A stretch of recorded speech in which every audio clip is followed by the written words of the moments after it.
김현정의 뉴스쇼 총선 기획 격전지 후보자 토론. 오늘 그 첫 시간으로 한강벨트의 승부처 가운데 하나죠. 서울 동작을 후보들 릴레이로 만나고 있습니다.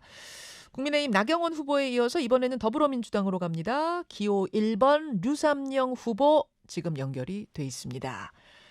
류삼영 후보님 안녕하세요. 안녕하세요. 유삼영입니다. 아이고 목소리가 그냥 꽉 잠기셨네요. 목에 부하가 많이 걸립니다. 그렇죠. 그렇죠. 다들 후보들이 지금 어려운 상황 속에서 인터뷰에 응해주셔서 고맙습니다. 근데 제가 정치인 류삼영 이렇게 소개를 했을 때 아직 이름만 들어서는 누구지? 하는 분이 계실 수도 있어요. 직접 자기소개부터 해주시겠습니까? 예, 안녕하십니까. 동작을 민주당 후보 유삼영입니다. 저는 경찰관이었습니다. 경찰대학을 졸업하고 서장으로 이제 재직하다가 윤석열 정부의 경찰국 설치에 반대해서 전국 경찰 서장 회의를 주도하였던 사람입니다. 그렇죠. 이로 인해서 징계를 받고 이어지는 보복 인사에 항의해서 사직한 전직 총경입니다. 예. 아마 기억들 하실 거예요. 2022년 7월 경찰국 설치에 반대하면서 전국 경찰회의 소집했다 징계당하셨던 그분. 근데 류 후보님 꾸준히 정치 입문설이 돌았는데 그때마다 제가 정치할 깜냥은 안 됩니다 하면서 손사래를 치셨던 걸로 제가 기억을 해요. 그러다가 어떻게 결정적으로 출마를 결심한 계기가 있었을까요? 그때 제가 정치할 깜냥이 안 된다 이런 말씀드렸죠. 예. 그 당시에는 그게 진심이었고요. 그 이후에 이제 계속되는 그 정치권 영입 제안에 고사를 했는데 네. 민주당 인재 영입 국민 추천에서 많은 수의 국민들이 유삼영을 추천해주라 하는 그런 요구가 있었고, 그러고 경찰이 지금 정치적인 중립이 너무 훼손되었죠.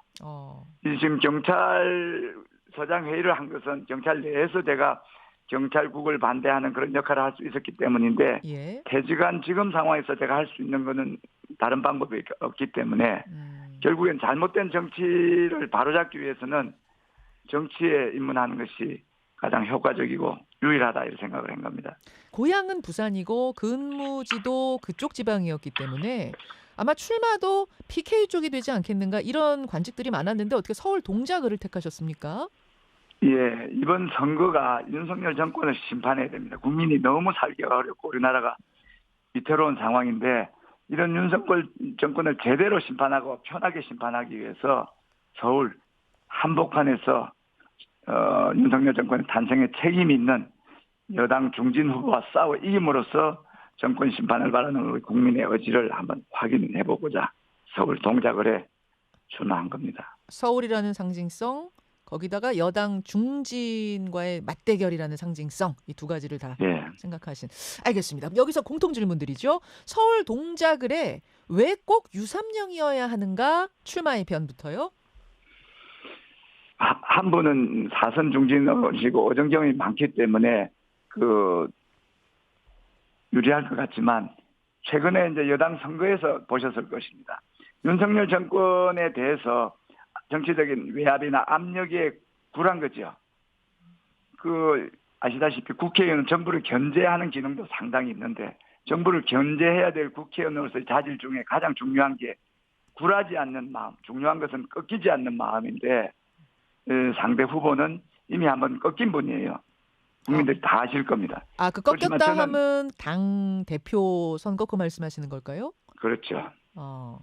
예, 제 같은 경우는 그 서슬푸른 윤석열 정권 초기에 이미 꺾이지 않는 마음으로 경찰서장 회의를 했고 그 이후에도 꺾이지 않는 마음, 변치 않게 꺾이지 않는 마음을 보여줬기 때문에 국회의원으로서 자질이 충분하다 이렇게 생각을 합니다. 지금 지역 운동 다녀보시면 분위기가 어떻습니까? 지금 저를 이제 환대하는데 상대 후보는 4년을 텃밭을 갈고 닦았고 아주 모범적으로 잘하신 전직 국회의원이신데 네. 지금 인지도 상대적으로 낮고 시간은 40일도 안 되는 그 기간에 충분히 알려서 하겠느냐 하는 그런 염려를 해주시는 분들이 많습니다. 후보는 좋은데 시간이 많이 모자란다 이런 평을 하시죠. 여론조사가 이 서울 동작을이 워낙 관심지다 보니까 여기저기서 많이 이루어지고 있습니다. 저희가 어제 밤에 나온 MBC가 코리아 리서치에 의뢰한 여론조사를 좀 보니까요. 동작을에 거주하는 성인 남녀 500명 전화 면접 조사입니다. 3월 10일, 11일 이틀간의 조사. 여기서 류삼용 후보 37%, 나경원 후보 50%. 아직은 차이가 좀 납니다. 네. 예. 다른 조사들도 좀 흐름은 비슷한데 이 지지율의 흐름을 극복할 자신 있으십니까? 예. 당연하죠. 어떤 보관이 있으실까요? 지금 이 조사는 4년을 뛰어 100m로 치면 한 90m를 달린 분의 지지율이 50%란 말이죠. 저 같은 경우는 10m보다 덜 달린 상태에서의 저희 지지율입니다. 제가 이제 시작한 지 10일 됐고 앞으로 30일이 더 남으면 저는 4분의 1을 뛰었고 그분은 거의 99.9%를 뛴 성적이기 때문에 30일 동안 제가 차곡차곡 저를 알리고 정권 심판의 당위성을 알리고 동작 어뢰 지역 발전을 염원하는 주민들의 기대에 부응한다면 빠른 시간 안에 따라잡을 수 있다 이렇게 생각합니다. 이것도 공통 질문인데요. 상대 후보보다 나경원 후보보다 이건 내가 더 낫다. 동작 구민들한테 좀 어필하실 수 있는 시간 드리겠습니다. 이건 내가 더 강하다. 중꺾마. 중요한 것은 꺾이지 않는 마음이고 변하지 않는 마음입니다. 저 같은 경우는 이제 동작을 지역구로 선택했기 때문에 앞으로 계속 동작을에 거주하면서 동작 주민들과 함께 할 것입니다. 당락에 상관없이 그렇게 할 것이고요. 상대 후보는 지금 중구에서 출마했다가 동작을 해서 2번 하시고 다시 용산으로 가셨다가 다시 선거 때문에 오신 변하는 마음이 있는 반면에 저는 지역 구민을 위한 변하지 않는 마음을 말씀드릴 수 있고 저는 경찰관 생활을 오래 했기 때문에 주민의 민원 아니면 문제 해결, 위기상황 대응 이런 현장 상황에 대한 능력이 탁월하다고 그렇게 생각하기 때문에 동작 구민께서 저를 충분히 추천할 방법이 있다 생각합니다. 그런 부분에서 강점이 있다 말씀하셨습니다. 예, 맞습니다. 근데 이제 오신 지 열흘밖에 안 됐다는 거는 이건 또 약점이 될 수 있잖아요. 나경원 의원은 이미 이곳에서 2번이나 의원을 하셨기 때문에 진짜 구석구석 나는 저 숟가락 숫자까지 다 안다. 이런 부분 얼필하고 있습니다. 여기에 대해서는 어떻게 생각하세요? 너무 모르지 않느냐 이 지역을. 알고 있는 게 중요한 게 아니고 지금 선거를 3번 치르셨어요. 거기서. 2번은 당선되셨고 1번은 낙선을 하셨는데 그러면 3번 동안 자기가 주장한 것에 대해서 공약을 실천한 이행률이 얼마 되느냐. 그분은 3번 동안 꾸준하게 강남 4구를 말씀하셨습니다. 말로만 강남 4구를 말하지만 강남 4구를 위한 구체적인 비전이 없었기 때문에 지금 또 강남 4구를 이야기하죠. 지금 똑같은 말씀을 하시는데 구호 재창은 있으시되 공약 실천하는 모습은 적게 보인다. 그에 반해서 저는 꺾이지 않는 마음, 변하지 않는 마음을 보였기 때문에 제가 하는 진심이 충분히 이해만 된다면 동작 국민들이 저를 선택하시지 않습니다. 예, 내가 국회의원이 되면 이것부터 하겠다. 1호 공약 질문 드리고 있거든요. 1호 공약 생각해 보셨습니까? 동작을이 주변에 있는 여러 구에 비해서 상대적으로 발전이 좀 처져 있기 때문에 전반적으로 동작을이 왜 이렇게 발전이 조금 더딘지에 대해서 문제점을 지적을 하고 해결책을 제가 하겠습니다. 여러 가지 방법이 있는데 공약집을 통해서 소개하겠습니다. 알겠습니다. 이번 선거 정신은 뭐라고 보세요, 류삼용 후보님? 이번 시대 정신 선거의 그거는 정권 심판입니다. 우리나라가 갑자기 2년 만에 후진국으로 돼버렸습니다. 정치적으로는 민주주의 위기, 그다음에 경제적으로는 폭망입니다. 우리 국민들, 상인들, 소상공인 살기가 너무 힘들어요.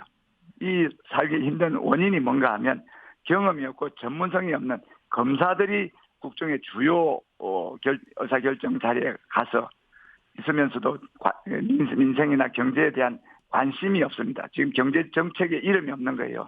어떤 경제 정책으로 국민을 잘 살게 하겠냐는 그런 거 없이 그냥 권력 유지에만 집중하고 있기 때문에 야당을 공격을 하고 언론을 탄압을 하는 거예요.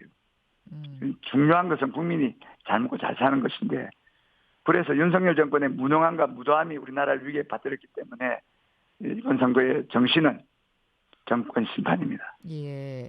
근데 이제 국민의힘에서는 거대 야당의 폭주가 더 문제다. 거대 야당이 의석수 가지고 번번이 발목을 잡아서 대선 때 공약했던 개혁 정책들 그거 제대로 하나 펼 수가 없었다. 이렇게 이야기하는데 뭐라고 답하시겠습니까? 저는 어불성설 이렇게 말씀드리겠습니다. 어허. 여당이라 하는 건 책임지는 당이에요. 국정 전반에 대해서 정부가 책임을 지고 여당과 그 정부가 책임을 지는 당인데 야당은 원래 그 견제하는 기능이기 때문에 견제하는 기능 때문에 못했다 하는 것은 스스로 자기의 무능함을 이야기합니다. 야당이 견제를 하고 하면 야당을 설득을 하고 타협을 하고 대화를 해야 되는데 대화 타협 없이 야당 책임만 돌리는 것은 한마디로 어불성설이다. 스스로의 무능함을 드러내는 거예요. 예, 예. 자, 두 후보께 이렇게 공통 질문들 좀 드려봤어요. 상대당에서 문제 삼고 있는 어떤 현안 이슈도 한 가지씩 좀 질문을 드리고 있습니다. 예. 류삼영 후보께는 어제 오전 이재명 대표의 재판 불출석에 대한 질문을 좀 드려야 될 것 같습니다. 법원의 허가 없이 불출석을 했다. 재판정에 모여서 다들 기다리다가 이재명 대표가 나타나지 않아서 휴정을 하게 됐다. 야당 대표로서 총선도 중요하지만 일반인이라면 상상하기 힘든 일 아니냐 이런 비판 여당에서 나왔습니다. 어떻게 생각하십니까? 어제 상황이 그 민주당의 총선 이제 출범식을 한 것이었죠. 네. 총선 출범식은 지금 우리나라 국정을 앞으로 이끌어 나갈 인재를 뽑는 중요한 선거에서 그 당의 중요한 그 행사이기 때문에 이거는 개인의 재판에서 그 출석을 지연하거나 함으로써 있는 불이익보다는 오히려 이 국가적인 이익을 위해서 자신이 희생했다 이래 볼 수도 있는 거예요. 알겠습니다. 자, 이제 30초 남았습니다. 마지막 발언하실 수 있는 시간 류삼영 후보께 드리죠. 예, 국민 여러분 그리고 동작 주민 여러분, 이번 우리 국민들이 지금 살기 어려운 이유는 단 하나입니다. 윤석열 정권은 능력이 없습니다. 경제정책을, 외교정책을, 국방정책을 해본 일이 없는데 전문가에게 맡겨두지 않고 모두 검사들이 스스로 알아서 하는 독재를 하기 때문에 이런 문제가 생긴 거예요. 그래서 이번 정권에 대한 심판을 이번 총선에서 하지 않으면 그동안 힘들었던 2년이 앞으로 3년간 또 반복이 될 수가 있습니다. 국민 여러분께서는 이 지금 상황의 심각함을 이해하시고 좀 더 우리나라가 발전하기를, 그다음에 국민들의 삶이 좋아지기를 원하신다면 반드시 이번 선거에서 심판해 주시기를 바랍니다. 감사합니다. 여기까지. 류삼영 후보님 목 관리 잘하시고요. 선의의 경쟁하십시오. 오늘 고맙습니다. 감사합니다. 예, 서울 동작을의 민주당 후보 기호 1번이죠. 류삼영 후보까지 동작을의 후보들 차례로 만나봤습니다. 김현정의 뉴스쇼는 시청자 여러분의 참여를 기다립니다. 구독과 좋아요, 댓글 잊지 않으셨죠? 알림 설정을 해두시면 평일 아침 7시 20분 실시간 라이브도 참여하실 수 있습니다.